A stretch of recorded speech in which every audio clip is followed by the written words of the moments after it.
ta nhiều tiền thì ai cũng muốn về lấy, kết nghĩa anh em huynh đệ ngày tháng say xưa. Bao nhiêu câu khen bằng lời chót lưỡi đầu môi, cho ta bay cao ngã đau nào ta có biết. Để rồi giờ này chẳng còn bóng dáng ai hết, khi đã lỡ bước xa cơ tình cũng xa theo. Tìm gặp nhờ người mà sao khó quá đi thôi, có lẽ lúc xưa vì tiền ta mới thân nhau.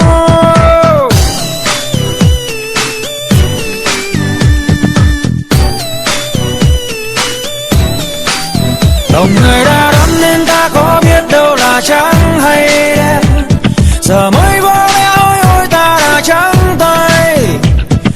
Đi lang thang cô đơn cũng chẳng thấy ai ban chút tình, giờ thì mới thấy hối tiếc với những tháng ngày đã trôi qua. Ngày xưa nếu như ta sống với đời tốt hơn, biết giúp đỡ những ai đang gặp khó khăn như ta lúc này, thì giờ đây đâu có thấy hối tiếc khi mình lỡ xa khơi.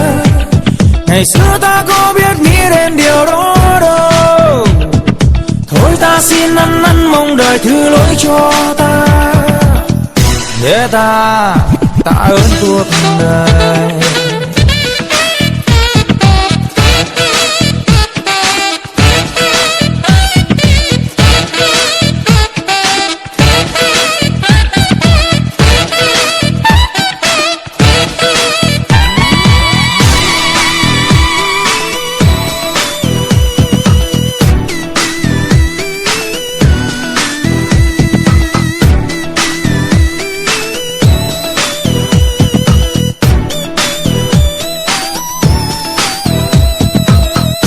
Rồi giờ này chẳng còn bóng dáng ai hết, khi đã lỡ bước xa cơ tình cũng xa theo.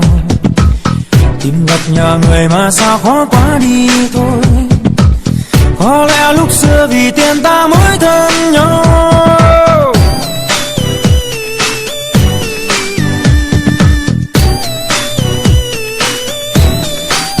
Lòng người đã đắm nên ta có biết đâu là trắng hay đen, giờ mới vỡ lẽ ôi ta đã trắng tay. Đi lang thang cô đơn cũng chẳng thấy ai ban chút tình, giờ thì mới thấy hối tiếc với những tháng ngày đã trôi qua. Ngày xưa nếu như ta sống với đời tốt hơn, biết giúp đỡ những ai đang gặp khó khăn như ta lúc này, thì giờ đây đâu có thấy hối tiếc khi mình lỡ xa khơi.